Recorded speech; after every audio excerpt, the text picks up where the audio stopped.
I, Jimmy Carter, do solemnly swear. Jimmy Carter received an outpouring of tributes and remembrances following his death at the age of 100.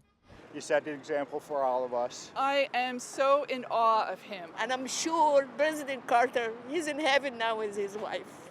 He served just one term in the White House after being sworn in at the age of 52. But it was the decades after his presidency that even he acknowledged were his most successful, saying, quote, "I can't deny I'm a better ex-president than I was a president." After leaving office in 1981, Carter earned a reputation as a committed humanitarian. He and his wife Rosalind founded the Carter Center in 1982 to alleviate human suffering. Executive Director of the George Washington Presidential Library, Lindsay Chervinsky, explains. The Carter Center was really the first to raise funds and support to try and eradicate disease, to try and help with human rights, try and help protect voting rights, to try and help protect the sanctity of elections around the globe. Carter's nonprofit helped lead global efforts to eradicate guinea worm disease, a debilitating parasitic disease transmitted through contaminated water, by providing health education in Africa and helping maintain political will. In terms of the disease around the world, they actually helped eradicate a couple of diseases, guinea worm, and then I think it's also called river blindness. And so the Carters really funneled funds and attention to help eradicating a couple of those diseases. And in doing so, they have saved the lives of millions of people, which is just a remarkable feat. There were an estimated 3.5 million cases of the disease in 1986. In 2023, only 14 cases were reported.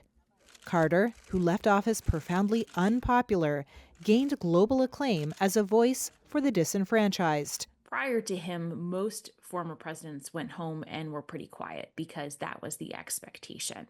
Now, that didn't always rub everyone the right way. Sometimes he was involved in foreign policy, or he would speak out about foreign policy in a way that some of his successors felt was inappropriate.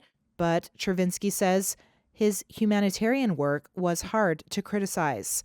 Carter won the Nobel Peace Prize in 2002 for his efforts to promote human rights and resolve conflicts around the world, from Ethiopia and Eritrea to Bosnia and Haiti. His Carter Center in Atlanta also sent international election monitoring delegations to polls worldwide. Here's Carter in Ethiopia in 1993. I don't see the separability of peace and democracy and human rights and the alleviation of human suffering and in the future sustained development.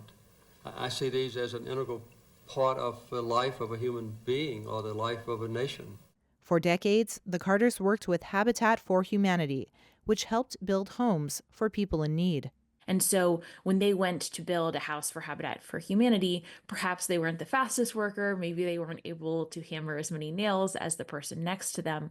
But by being there, they were bringing awareness to the cause and to the effort. And so in doing so, they were able to raise enormous amounts of money and public awareness of this effort. Carter wrote more than 24 books, ranging from a presidential memoir to a children's book and poetry, as well as works about religious faith and diplomacy. His decency, his goodness of spirit, his long-lasting marriage, his commitment to his faith and acting that faith out through deeds, not just words. Those are things, and I should say also his far-reaching vision about the importance of environmental protections. Those are things that almost made him more cool in the 2020s than they did in the 1970s.